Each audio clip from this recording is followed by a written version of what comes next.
Racing Jazzy started with a scramble in front position.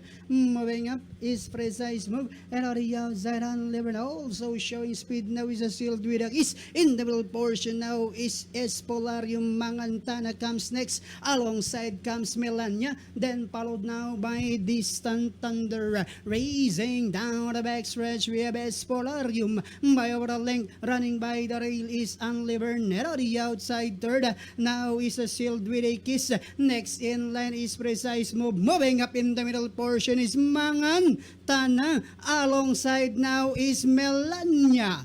Inside the tres octavo we have Espolarium by Orlink and Ihap. And in second, Unlivern. Then moving up on the outside, Melania. Mangantana is running by the Sid with a kiss in the middle portion. Then followed now by Distant Thunder. And they are now entering the home stretch. We have Espolarium. Unlivern is on the outside. Then here comes Mangantana. Melania comes next as they swing for home. We have Unlivern by Orling and Ihap. Espolarium in second. Mangantana is on the outside. Melania comes next. And down the stretch they come. We have Unlivern. Moving up now on the outside is Mangantana running by the rail.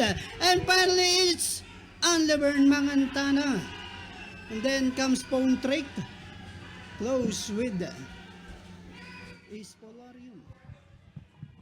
And there you have it, mga Kararista. Last race is over and PJI Senyor Patrick Uy race.